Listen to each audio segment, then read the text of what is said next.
in the room. Our speaker today is Kas Church with the Virginia Tech Campus Kitchen. She's going to be talking about, obviously, food waste. And we thought that was very timely with the winter holidays coming up and all of the food waste. Food waste is always a problem, but more of a problem during the holidays. So we'll welcome her and let her tell you more about herself. Okay, just for, it's hard to kind of articulate through the mask. Right. Okay. All right. Well, good afternoon, everyone. Thank you all for being here and spending an hour with me talking about food waste and maybe learning some things you already knew or maybe learning some new stuff. And then what I always love to do when I give presentations on food waste is to really leverage the strategies in the room, because I bet that you all have your own strategies for reducing food waste. So with that, I'm going to try to be the maestro of making sure Zoom stays on. And then I'm also going to queue up my slide deck. So just give me a second to transition into the presentation here. So I'm going to share my screen. All right. And then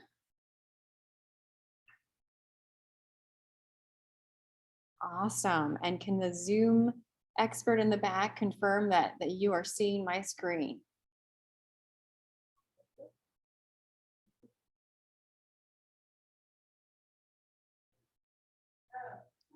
Okay.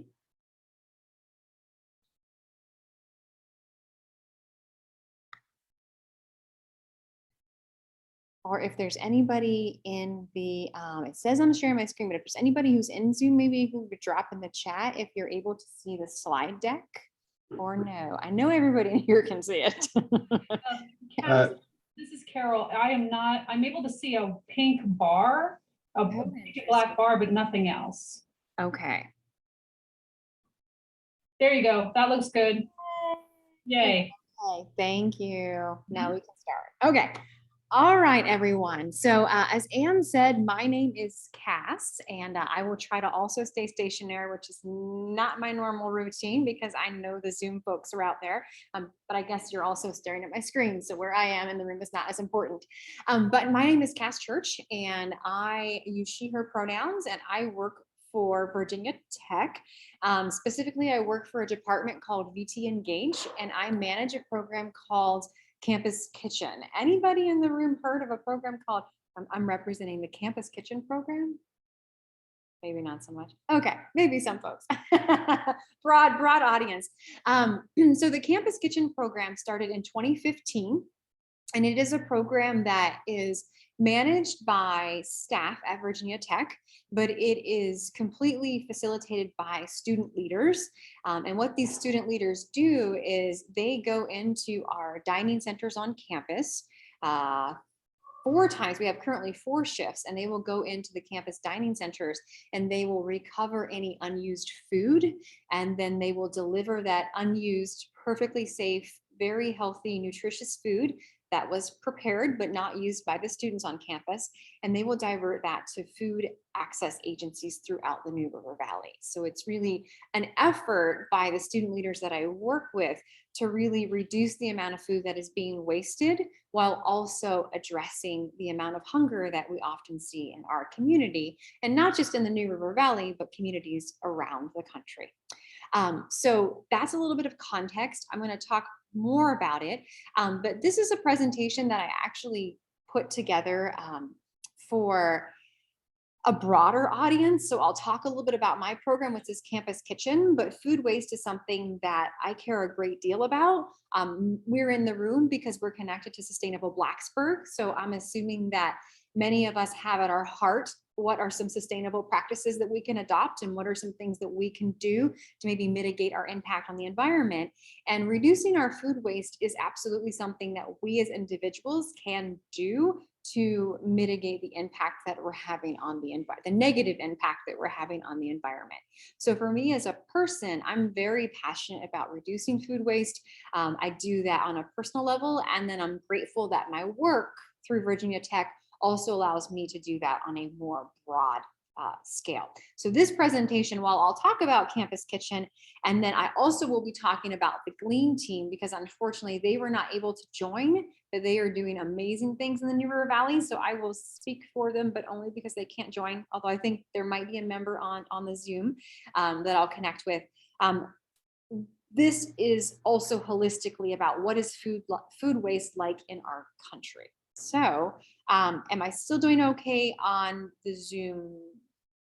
Okay, I just want to make sure. As hybrid presentations, they always are a good idea, but they have an extra level of complexity. So, all right, so this presentation I dubbed "Don't Throw That Away." And so odds are that many of us right now have things sitting in our refrigerators or maybe on our counters that we probably won't get to eat before they go bad.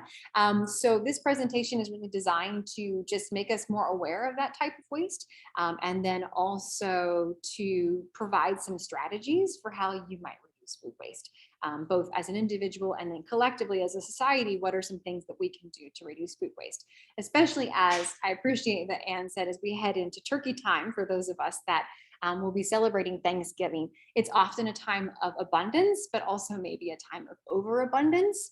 And sometimes that turkey that sounded really good on Thursday doesn't sound very good on Wednesday. Anybody have that feeling with their turkey or their sweet potatoes? I actually probably could eat turkey for 5 days as leftovers, but there is a point at which all that Thanksgiving abundance starts to feel overwhelming. So it is a good time to think about food waste and ways we can mitigate that. All right, so I will dive in. So some things I'll talk about, as I already mentioned in our brief hour together, is I'll talk to you more about Campus Kitchen and specifically some ways to maybe get involved, because for some of you, if you are engaged with Virginia Tech as a student, it might be something that you want to plug into, but also as community members, there are often times at which we look for community members to help us. That's especially true when our students are gone for things like winter breaks or spring breaks. We often need community members to help us recover this food from dining centers and deliver it to food pantries. So I'll talk about my program, Campus Kitchen. And then I'll also talk, like I said, this presentation is also meant to be more of a broad overview of food waste. So I will provide some information through a short video clip that talks about just the scale of food waste that's occurring in our nation. And then lastly, ideally, you all will join me in really talking about tips and strategies that you might have or you might be aware of for reducing food waste.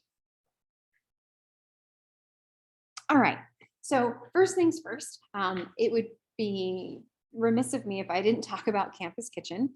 So like I said, Campus Kitchen was started in 2015, and that was really a movement by some tech students at the time who were aware of overproduction of food that was happening in our dining centers. Because dining centers, of course, they're always balancing how many students they anticipate will come in for food and how much food that they need to prepare for the day. And so often that means there's an overabundance of food that's been prepared. And they would hear stories about food that was being tossed in the garbage can or in the compost bin, and really felt inspired to do something on campus to redirect that food. So in 2015, they as in these wonderful students, this was before my time, they started this program of going to the different dining centers and collecting the food and then delivering that to our community partners. So it is a tremendous program. Since we started, we've diverted over 240,000 pounds of food, which is 120 tons, which is, yes, literally tons of food. And what I love so much about the Campus Kitchen program is a lot of our community partners who are working to address hunger, they have generally donations of a non-perishable type, right? It's easy for them to get donations of cans of vegetables, pastas, and things that are really shelf stable. But Campus Kitchen, a lot of the food that we're recovering is fresh food. And so it's the produce, so certainly vegetables and fruits.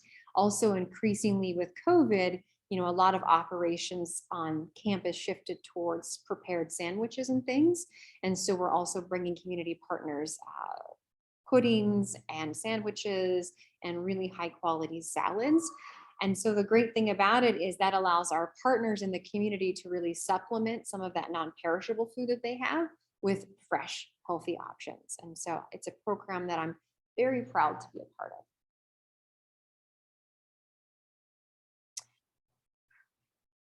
All right, any questions or thoughts about Campus Kitchen? Because it seems like I'm gonna talk about it then and then move on to something else. And I'll connect back of ways to get involved. If there is anybody who heard about Campus Kitchen and they think, that might be something really interesting to get involved with. But right now we are delivering on a weekly basis food to Radford Fairlawn Daily Bread, if anybody's familiar with them and their great work. We also deliver food to Plenty Farm and Food Bank in Floyd. We also deliver food to the Agape Center, which used to be called the Giving Tree, which is located on Peppers Ferry in Christiansburg. And then we also are partnering with our local YMCA for some of their different food distribution hubs in Montgomery County. So really a broad reach. That food that is recovered on our campus is going pretty broadly out into our community. And it's something that makes us very proud, as well as a way to really partner with the community in a place where we see overabundance. Question, please.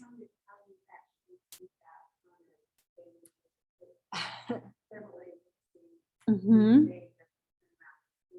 Mm-hmm. It's a lot of coordination. Yeah. Yeah. Oh, sorry, Ann. So the question was quite literally, how do we do that? Because we're going to so many different partners and we're doing it on different days and the food varies. So that's a great question. And it is a lot of coordination. I am very thankful that I have the privilege of working with 6 leaders, student leaders, and they commit to serving with us for a whole semester. They're that passionate about it. They serve every week. They do the same delivery. And we work out with the community partners and the dining centers a schedule for pickups. And those generally happen in the mornings. And so we scramble this really elaborate schedule of, on Monday mornings, we pick up from these dining centers and we deliver to these community partners. And then on Tuesdays, we deliver to another partner on Wednesdays. So it is a lot of coordination. And it's never consistent in the kind of food that we get. So it's always a little bit of a surprise. Sometimes there might be an overabundance. Sometimes, quite frankly, lately, there's been a little less food because dining has also been looking to its own food waste, which I applaud that they've been trying to mitigate their own waste these days. But the food also changes. Sometimes it might be a lot of sandwiches, sometimes a lot of salads. So it's a lot of coordination and really trying to find out what works best with our campus partners, our dining centers, when they will allow us to come in, because we literally come into their coolers and they generally set the food aside for us in designated racks so that we know what we're supposed to take. And then we pack it into cooler bags. And then we use a fleet of minivans and we literally load the food into minivans and drive it to the community partner. And by driving it to the partner, we also hope to reduce, they're really busy trying to serve their own patrons. So that frees them up to do the good work they are doing because we're able to deliver the food directly to their facility. It's a lot. Does that kind of answer the question?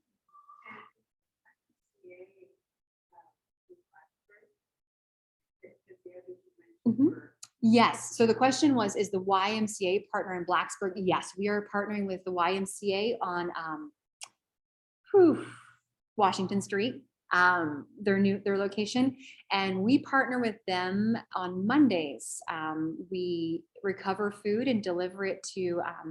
We actually deliver it to their facility on Main Street, the Y Center, and then I forget which community they're taking it to, but then they have a mobile food distribution site that they take that food to. So that is actually a Blacksburg effort.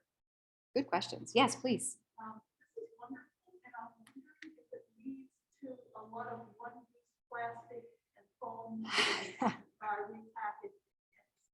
Mm-hmm. So the question was, it's wonderful, thank you, but does it lead to a lot of single-use plastics and containers and styrofoams? So that's something that I've been doing Campus Kitchen for a little over 2 years now. And that is something that is a real challenge. The sustainable part of me, of course, hates single-use plastics. And that became even more of a challenge. I think we all know this collectively, of course, with COVID, I feel like we've kind of regressed to a lot more of those single-use disposable type things. I guess what I have to say to that is we as in Campus Kitchen aren't often repackaging products. Generally, the items that we are recovering are already in containers. And so they're like sandwiches that are in clamshells.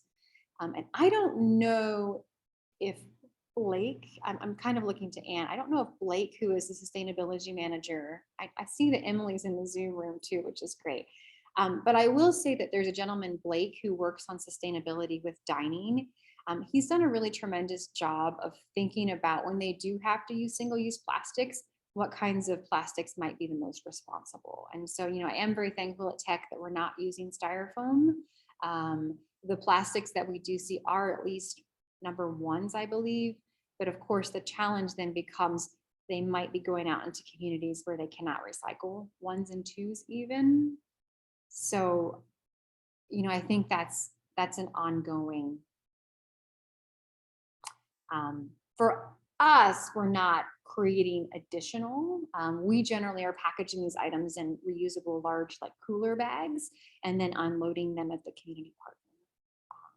But definitely still it is that balance of keeping folks safe. And I will say though, with the single-use plastic, some of our partners, that works really well for them because there might be community refrigerators where they can stock those sandwiches, or maybe they're individuals who are experiencing homelessness. And so those can be more portable. But I think all of our partners would like to see less plastic in general too, all of our community partners.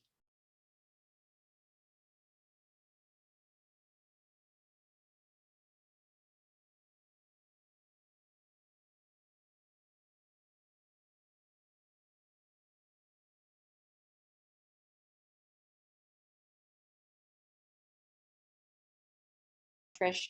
Okay, I know we're balancing the Zoom. So legislation, which you all sustainably minded are probably aware of, changing the banning single-use plastics at state institutions. So Tech would absolutely fall under that. And so I think it's even more evaluation of the kinds of plastics that we are using on campus. So I know that they are always busily trying to find new strategies. I don't know if it's more like paper things, or I know for a while they used to have reusable to-go containers. So hopefully they are also, I'm sure they are, not hopefully, I'm sure they're diligently working to find replacements for single-use plastics on campus. Good questions.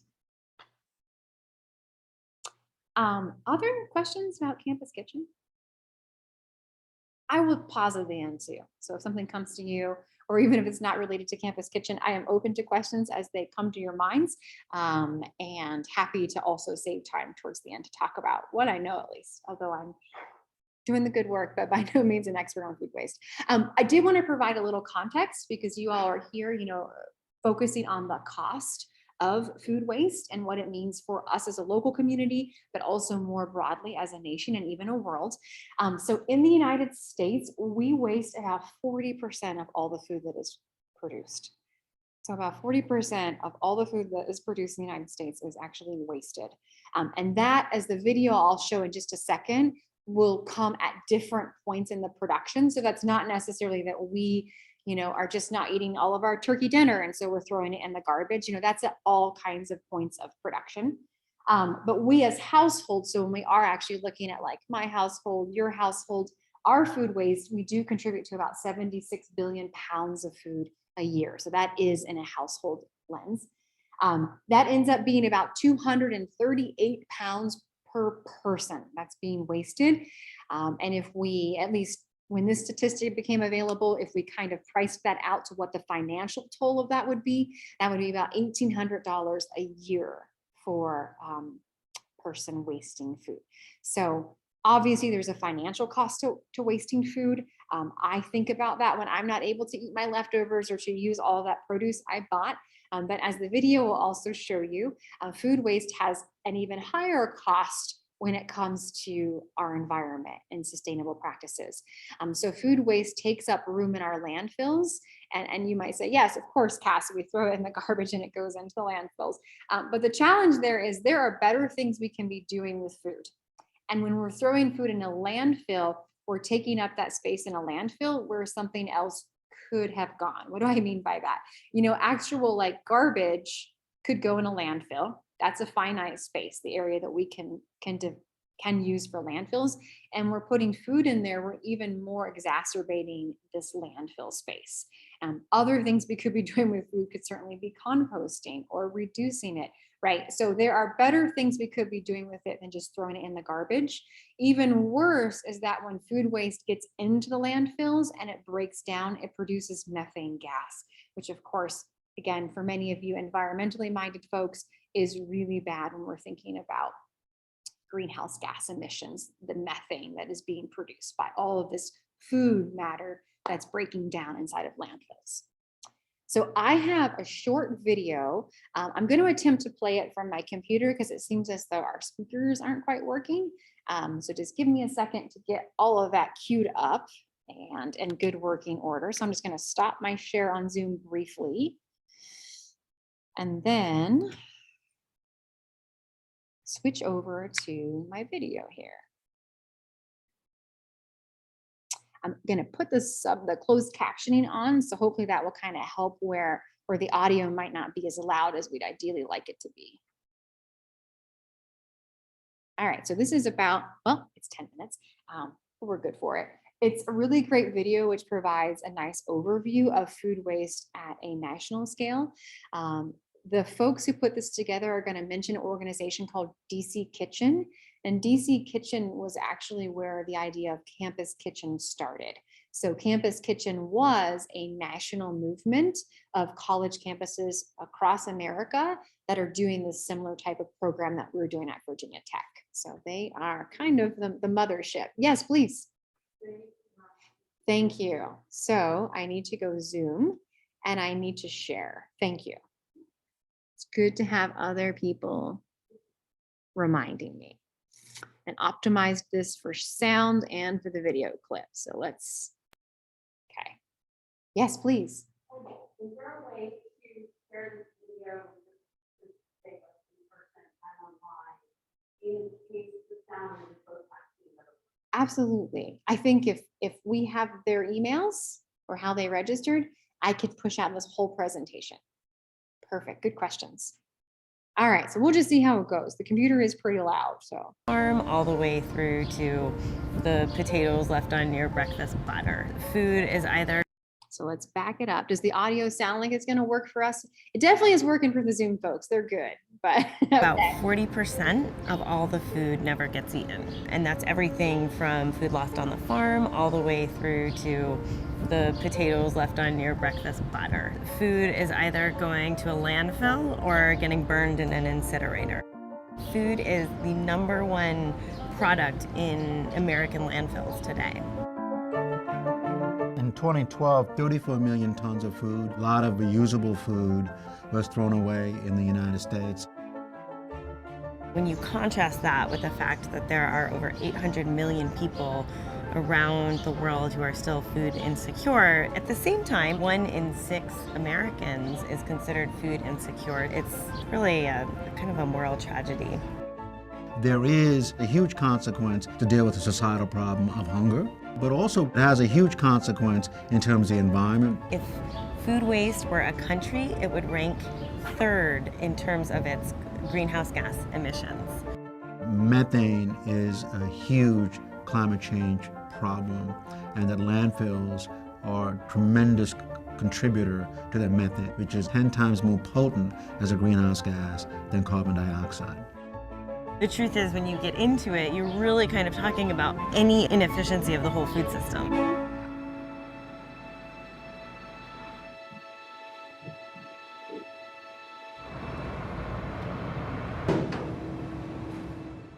This is Florida Market. Florida Market is where maybe half of the small ethnic restaurants in Washington, D.C. get their food. We're about half a mile from the U.S. Capitol.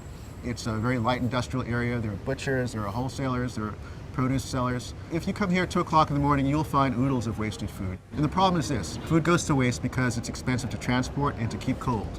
If you don't have an immediate buyer for it, the easiest and the most business responsible thing to do is to throw it away. Food Cowboy is essentially an air traffic control system for orphan food. I see you right there. I see you right there. So what'll happen today is a trucker will back up into a field. Workers will fill it with melons, and then he'll make maybe 5 stops in 3 states, and he has about 36 hours to do that. It's going to hit traffic. The next customer will be angry. So everyone is under a lot of pressure to move food quickly and efficiently without any delay. Sometimes there's a sensor in the truck, and the sensor will alert the buyer that the temperature's been out of whack for a certain period of time. The buyer will then call the shipper or the trucker and say, don't burn your fuel, don't waste your time coming to town, I don't want it. So what growers say is, if you can't sell the food right away, then get rid of it. They don't get paid for food that people won't buy. The food is perfectly fine. If a purchaser doesn't want to take the food, they don't have to. That means that the farmer has very little purchasing power. If we stopped wasting food, the American economy would go into cardiac arrest. A lot of people in America are just, they spoiled. It's an upbringing like thing. They're so used to going to the Safeway, going to the job, getting anything they want. You know, people are really suffering. But America, you know, everybody's, you know, they spoiled. They're used to getting what they want to get. They don't understand what it is to really, really do without. Because, you know, it's the land of opportunity. We wouldn't be able to do what we do without the amount of food that's wasted, but it really feels like a crime.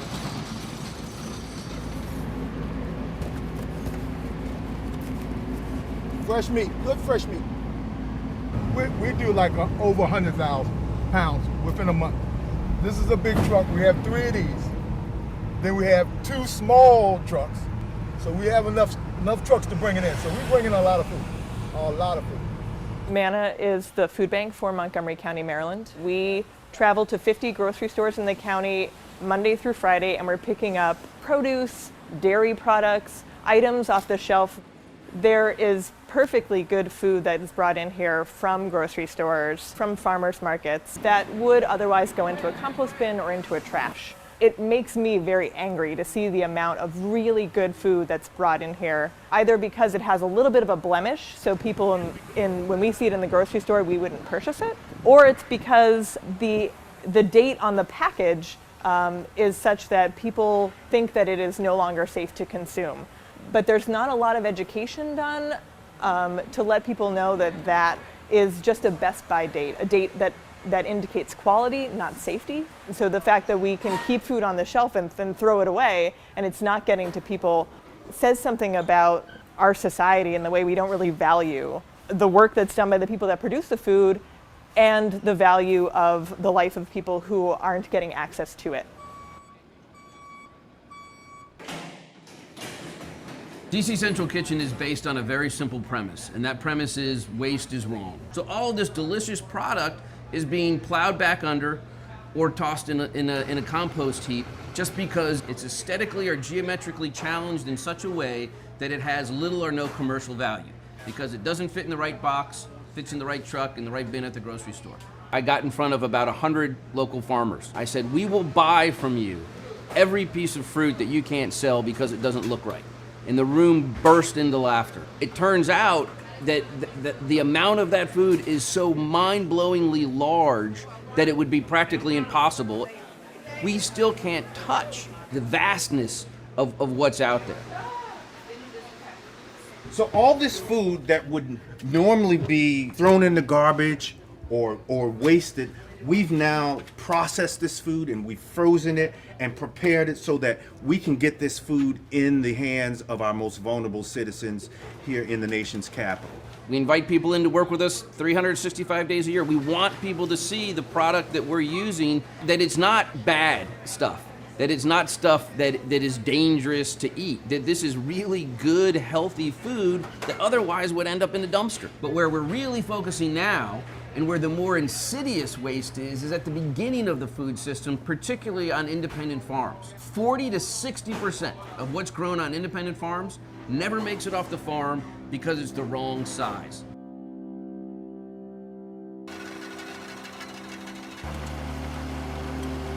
Gleaning is, harvesting leftover crops that are left in the field that are going to get plowed under, and farms invite us to come out to recover that leftover food. We were at Butler's Orchard, which is a pick your own orchard, and today we're going to be picking strawberries. These are strawberries that customers have not picked. They're left in the field, and if we didn't come through today, they would have been plowed under by the farmer. So we thank you for coming out to help rescue these strawberries. All the berries are going to come back to DC Central Kitchen, where they're going to be made into our meals that we send out every day. We send out about 5,000 meals every day using about 75% donated product. So let's grab some bins and let's go pick some strawberries.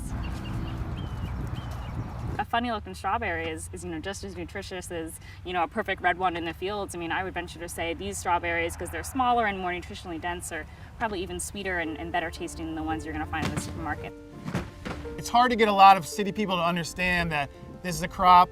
It grows from middle of June to the middle of July, and then it's over. You can't get any more. Most people in outer suburbs, inner cities, have no connection left with the food that's made. They've never seen a cherry tree, a blueberry bush, a strawberry plant. You go to a grocery store, people just think it's always there. I don't think we're going to be able to invent our way out of this problem because it is at its core behavioral. There is definitely enough food produced in this country to go around so that everyone can be fed. The fact that it is not distributed in an equitable manner is the crime.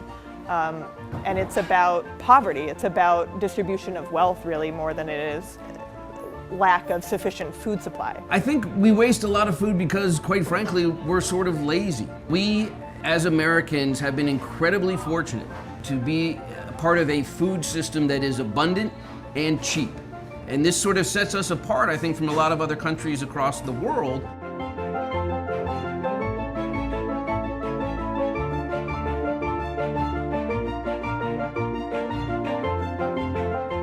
I think if you really dig down to what's going on here, it's that people don't value their food, and they don't value it in the way we used to back in our grandparents' day and even today in other parts of the world. We know that if you throw away food, you lose the invested energy, the invested fertilizer, the invested manpower that goes into producing food. A gal recently told me this story about dumpster diving and taking bread from behind a bakery into her workplace every day. So every day she'd show up with a few loaves. And one day her coworker from Kerala, India asked, "How do you afford to bring us the bread every day?" And she said, "Oh, well, actually, I get it from behind this bakery." And the woman said, "Well, but do the police know?" And she said, No, I'm sure to go when the police are not there." And the coworker looked at her and said, No. Do the police know that they're throwing the bread away? And I thought, yes, that is a society, that is the mindset that we need if we're really gonna not be wasting food.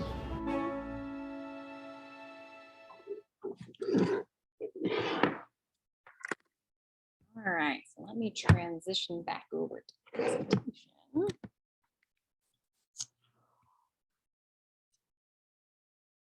Stop my share. All right.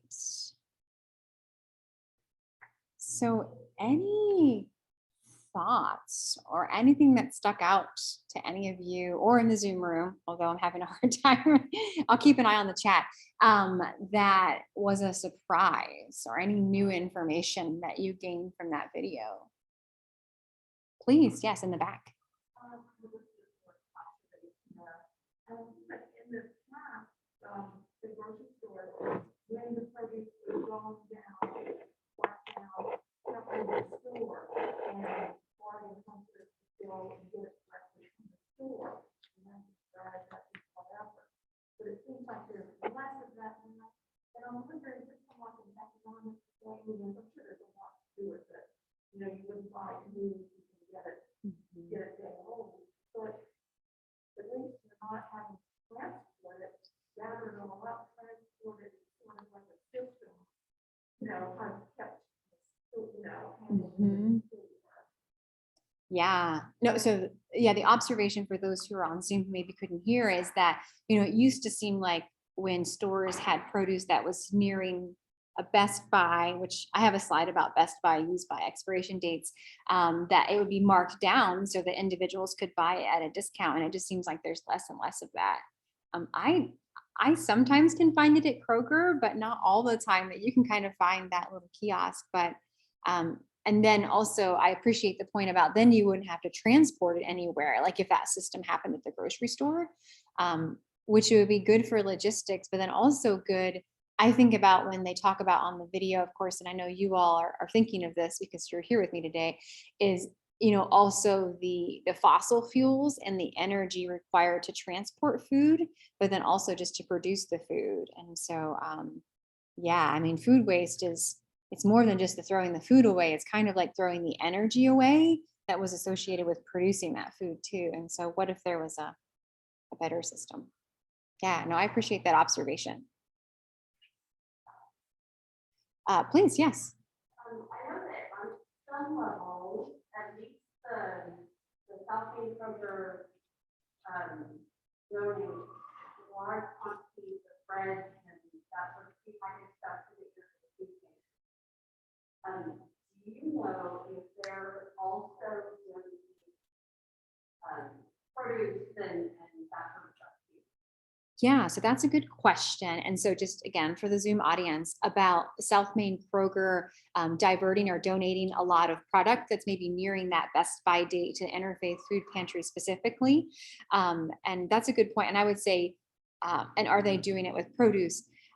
Well, I don't know exactly what Interfaith is recovering. I know a lot of our grocery stores in our community do that kind of food recovery with local food pantries. And so, you know, I know, for example, we deliver to what used to be the Giving Tree, now the Agape Center on Pepper's Ferry. You know, I know the Agape Center is getting donations from Walmart and from Food Line.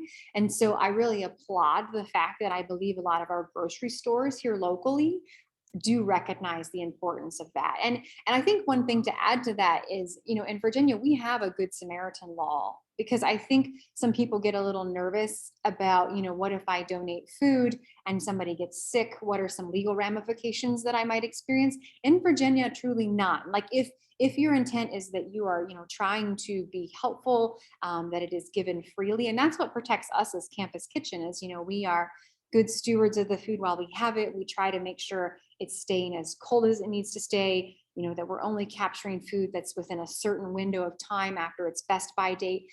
So, you know, we as an organization and these grocery stores are protected by the fact that they're really trying to do the right thing.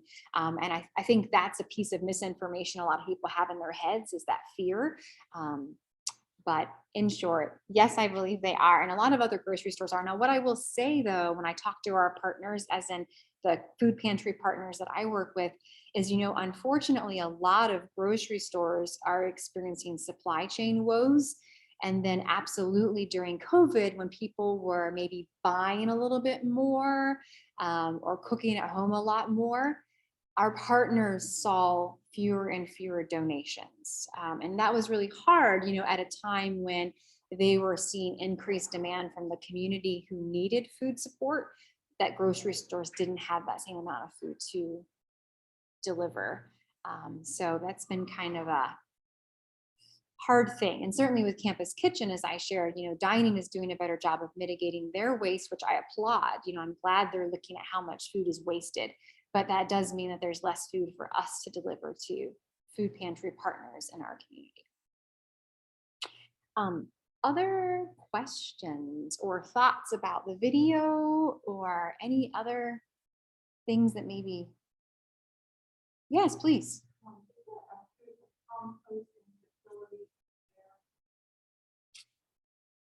No. I'm looking to Anne. I'm pointing to Anne for those of you that are in the Zoom room.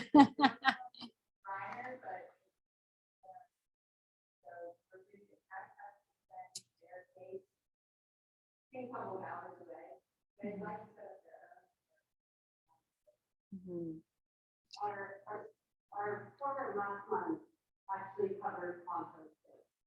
And one of the programs that Anne is involved in, is like a neighborhood composting, neighborhood composting sharing. What am I calling it? Shareaway strategy. And if you have a home composter. You can sign up and volunteer to let other people drop their food waste off to you. So I have several people who do that for me. That's my driveway, and drop it off. Unfortunately, we don't really have the compost.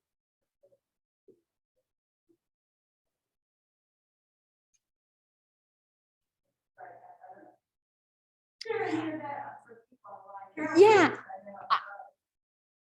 It's on the Zoom, and she has to know that she's one of the people speaking last month. Oh, okay, great. She's okay. Yeah, I will try to recapture. So the question was, and I also saw somebody in the Zoom said they lost video, and I realized it's because I wasn't sharing anything. So this will also be a reminder because I also want to speak to the Glean team. But in response to the question in the room, which was, is there a place in the community to compost? Because it does feel as though, okay, we now know that throwing food in our garbage is really not the right thing to do. But is there something better like a compost? And unfortunately, right now, not really, I would say, and is the short answer.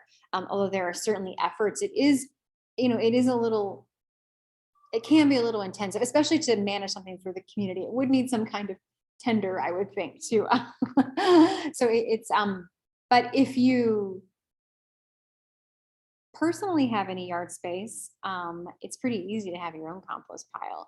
And then I won't spend, because I know I'm also needing to talk about the Glean team, but I would bet you all have resources, Anne, on your website, Sustainable Blacksburg, or other places people could learn about. Like, I'm thinking of, the one we raffled off, which was the in kitchen composter. And I think there are some options for those of you in the room, maybe, who are interested in composting personally. So maybe. Okay.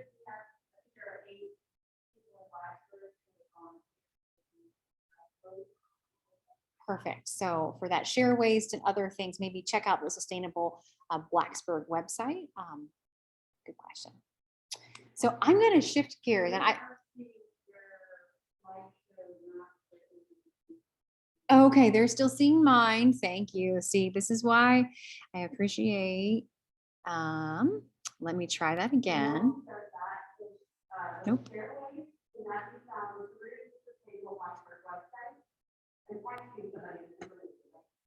And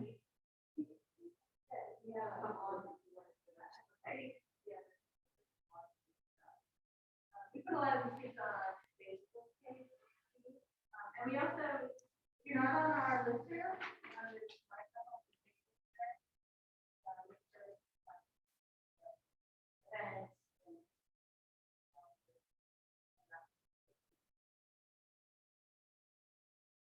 Awesome. So I'm going to circle back around with some strategies for more as an individual, but I wanted to make sure that I talk about the Glean team because they were unfortunately not able to join us, but they did provide us with some information. And so I want to be sure that I mentioned them because they are doing really amazing work in the New River Valley. So are we good now, Trish? Can you see the Glean? Okay, perfect. Okay. Let me move this guy out of the way and then start my slideshow. All right, so I have had the pleasure of being a recipient and seeing the good work of the New River. Anybody volunteered with the Glean team, or anybody excellent, or anybody affiliated or on Zoom? I don't know. So I said I would talk about the amazing work, but I am by no means the expert. So if there's anybody who knows better what the Glean team is up to, please contribute by all means. But this is what Harriet from the Glean team sent me. And so I wanted to make sure that you all walked away knowing about the work of them, because when it comes to reducing food waste, they're doing great things. And I think, what I've seen is I run a program called the Market of Virginia Tech for food insecure Hokies. And we just literally today received 50 pounds of beautiful apples that were gleaned from Doe Creek Farms that they delivered to us. And that really allows us to provide fresh produce to students, but not just us. I know our partners at the Agape Center and probably the YMCA. Again, I don't want to speak to I know that the Glean team has a pretty broad reach, but a lot of our community partners are benefiting from the work of these gleaners in making fresh produce accessible. And then also, of course, this is produce that might otherwise have been plowed under or stayed on the farm, that not used, but because of these volunteers, that food is getting into the hands of some individuals that could really benefit from it. So I don't mean to be a verbatim, but again, this is not my slide deck, but I want to make sure you're aware of it. So the New River Valley Glean team really committed to this idea of reducing hunger and food waste. And so much like our campus kitchen program, it's really that twofold. We know hunger is out there, we know food's being wasted, so they acting as a connection point between that food that would otherwise be wasted. Anybody familiar with the term gleaning? Because that is something that's kind of unique. Yeah. Yeah. So the idea of gleaning, right, is they go through often after there's been an initial harvest, but not necessarily so. I mean, sometimes farmers just have, we have a couple of rows of beans and we can't pick them, so can you come in and pick them? But volunteers are primarily the ones that are going out and actually harvesting this produce. It looks like, I don't know if these are raspberries or what exactly is being gleaned on this specific day, but then these volunteers assemble to pick this produce, and then sometimes I know also to pick up eggs, which is another thing they're gleaning. And so really making sure that the volunteer labor is there, if you will, to capture this unused food. So they serve communities throughout the New River Valley. I know they have a pretty broad reach. Like I said, we've been a recipient at the market and are so grateful for the efforts of the Glean team. So gleaning, so they certainly have these efforts to work with local farmers. And this is, as you heard from the video, it was like 40 to 60% of independent farmers, their product doesn't actually make it to market, which is really shocking for me to think about the amount of food that's grown every year that doesn't even make it into, whoever the endpoint is.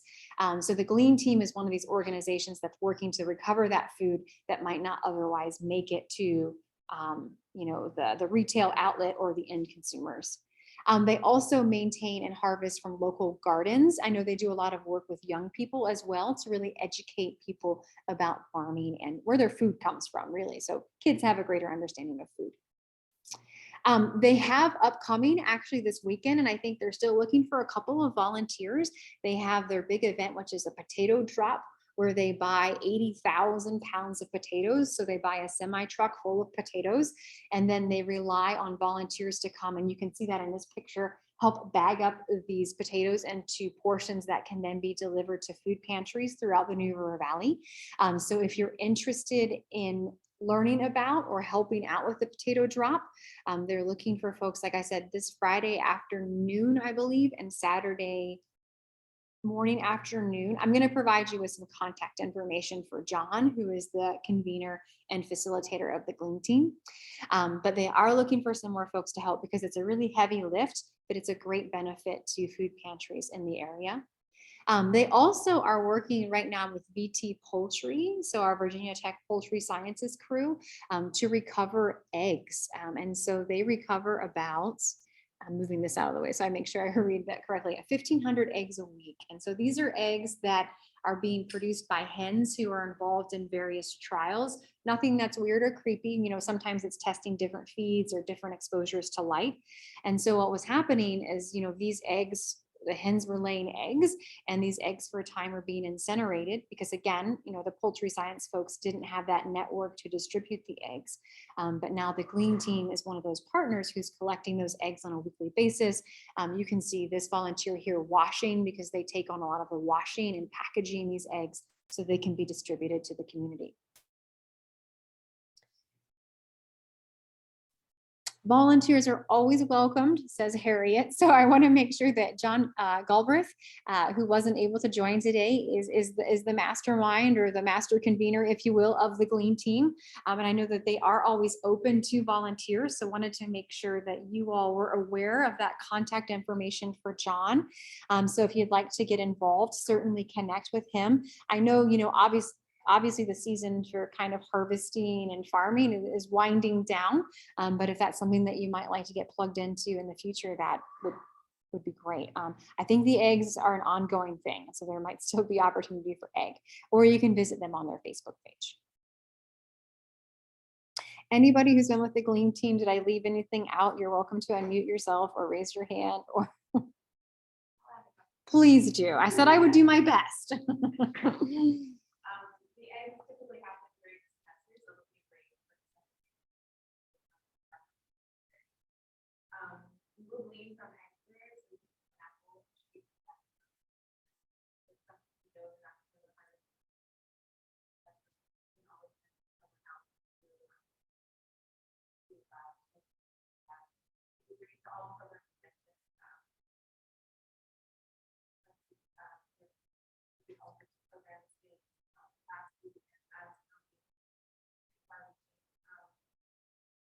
I would say if you're interested, always help in the garden, in the garden,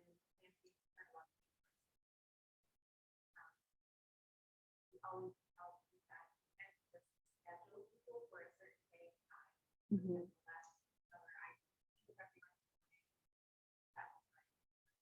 You guys can schedule these teams, I think helps you get involved. We kind of need to see that.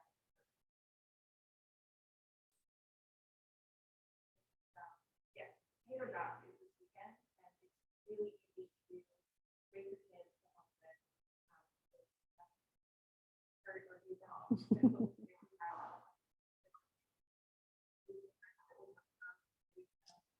Kind of fun, and we take it behind the Christmas store on Main Street. So we go behind the Christmas store, big restaurant.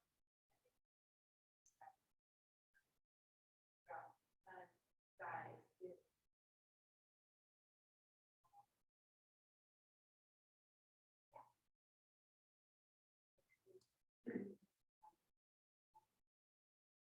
yeah, we could contact your,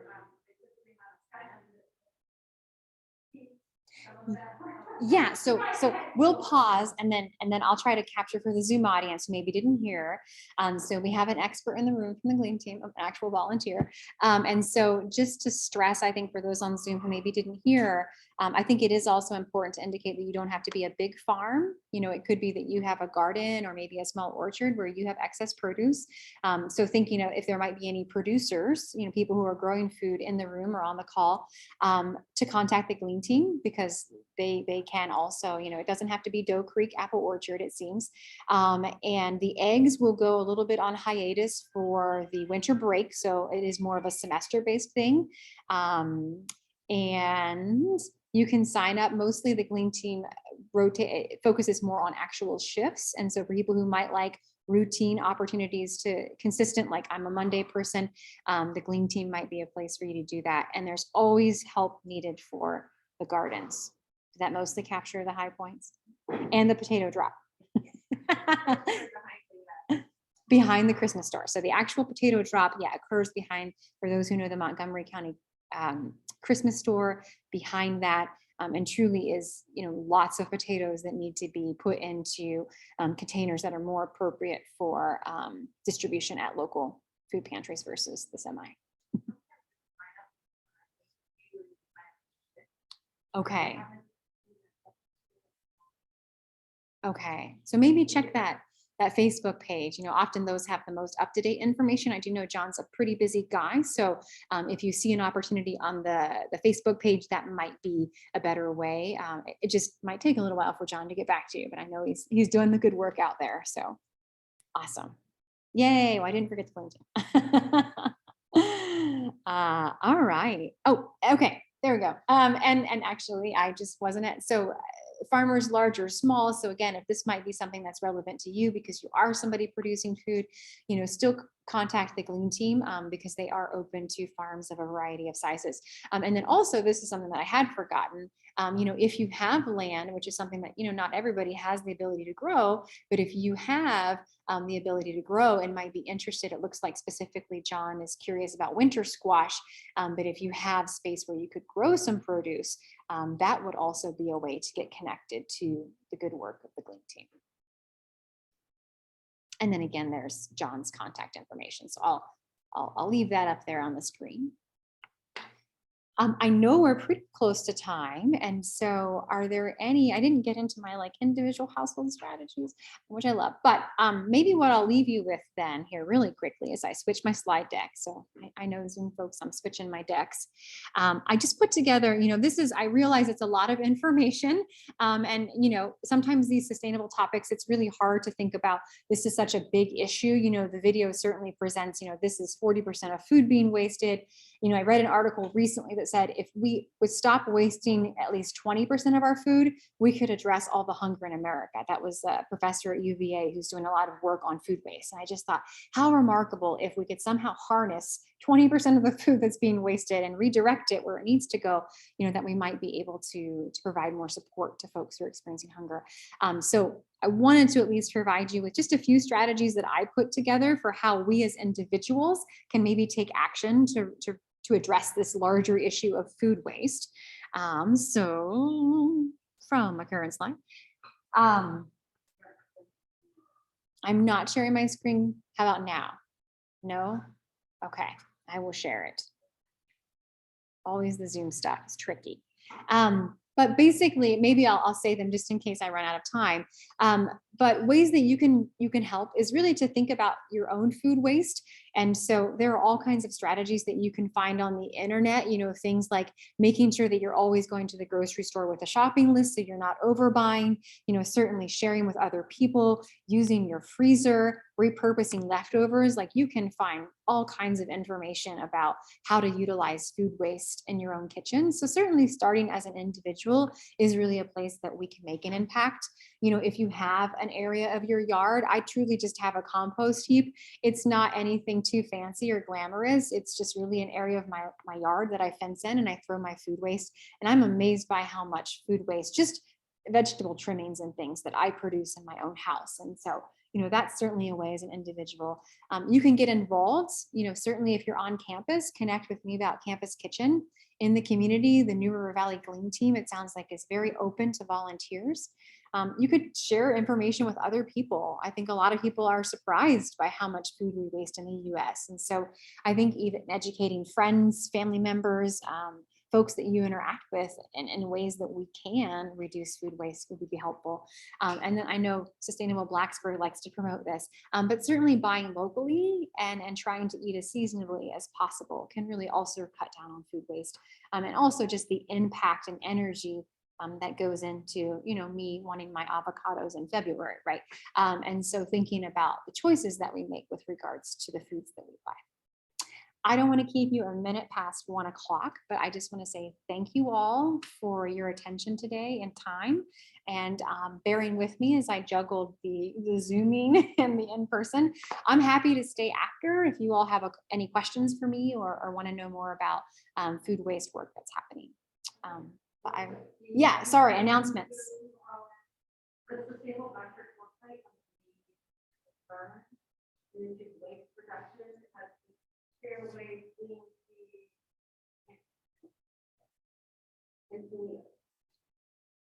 Awesome. And then, Anne, I think you have announcements, but I need to turn this over to you then. Let me get myself out of the way here. Hi, Ruth. Well, first, we want to really thank Kas for being here and sharing all this great information. And we'd like to ask everybody to maybe this holiday season, try to find one way to maybe reduce your food waste a little more. I also wanted to let everybody know that we will be back here next month on December 15th for Sustainability Through the Holidays. One of our board members, Trish Porter, will be talking about other ways to reduce waste and that sort of thing during the holidays. And we are also partnering with the library. They're doing a Crafternoon on December 10th. And so we will be here with some upcycled crafts as part of that. So thanks everybody for joining us, and hopefully we will see you at some events next month. Thanks again.